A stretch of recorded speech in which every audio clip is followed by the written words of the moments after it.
presented by Exquisite Timepieces. More information about them in the description down below and at the end of this video. Just in time for the release of the latest James Bond movie, No Time to Die, I thought today we could take a quick look at the latest 007 limited edition Omega Seamaster Divers 300.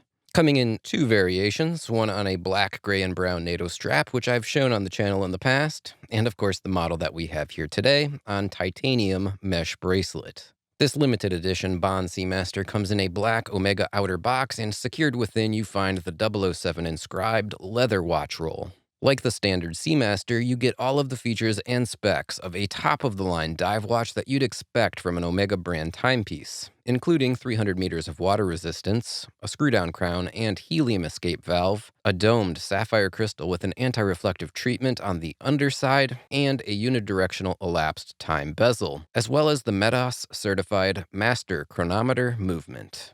In terms of size and scale, this watch comes in at 42.5 millimeters in diameter with a thickness of about 13.5 millimeters. The watch has a wingspan of 49.5 millimeters from lug tip to lug tip, and the mesh bracelet rides between the lugs at 20 millimeters. However, this limited edition 007 James Bond variation differs from the standard Seamaster in several ways. First, the watch case and the mesh bracelet are constructed in titanium. The Grade 2 titanium used on this watch is both strong and lightweight, and Omega quotes James Bond actor Daniel Craig as having said, "We decided that a lightweight watch would be key for a military man like 007. In fact, they also say Omega remained in close contact with Daniel Craig and the filmmakers during the creation of this unique watch. Craig's influence and advice played a big role in its final design, and his knowledge of the James Bond character was critical in creating a suitable timepiece for the spy.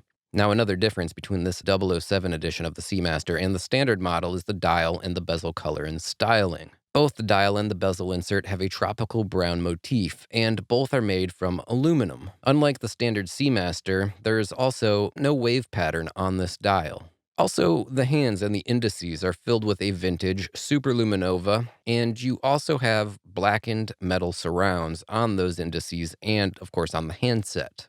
Finally, there's the titanium mesh bracelet and the dual trigger deployant clasp. It's a major deviation from the classic Seamaster bracelet, and it looks great on this model.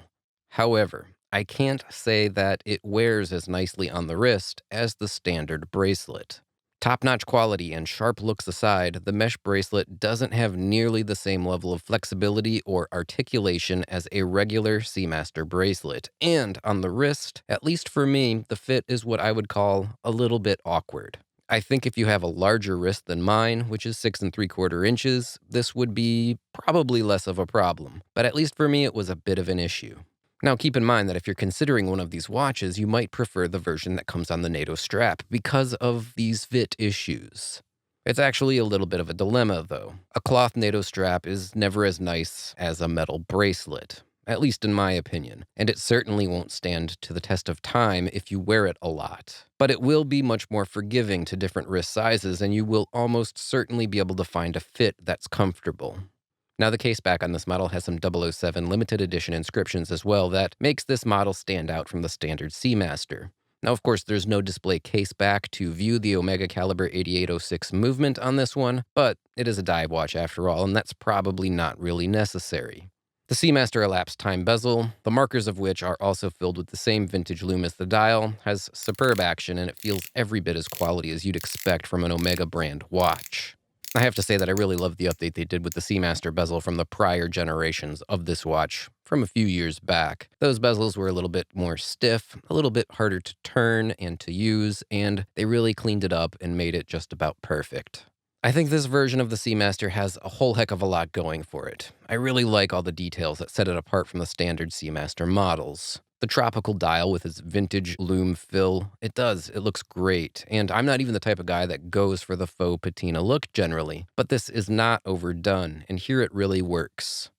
The quality of the bracelet and the clasp, they really are outstanding, and I love the look as well, but it's just not quite flexible enough to drape over my wrist as comfortably or as seamlessly as either a strap would or the regular Seamaster bracelet. You see, the fit is okay, but honestly, it's not perfect. Probably the biggest negative for this model is the price. At $9,200, that's $4,000 more than the standard Seamaster. But when you take into consideration that it's in titanium instead of steel, and that it is, of course, a limited edition model with a unique design that you can't get from the standard Seamaster, that premium doesn't seem too outrageous. But based on pricing, going with a regular model might look a lot more attractive to people without a real strong affinity towards the 007 character or that connection. Now, overall, I'm a fan of the Seamaster in general, and I really like what they've done with the James Bond No Time to Die edition of this watch. For the fan of the 007 franchise who's looking for a unique and an exclusive Omega watch to commemorate the latest film, this will be probably the perfect watch. For a collector of Seamaster dive watches, it's likely that this model will stand out amongst any of the Diver 300 editions in your collection. Or for someone looking to get a Seamaster that's just a bit different than what everybody else is wearing, this might be the perfect option.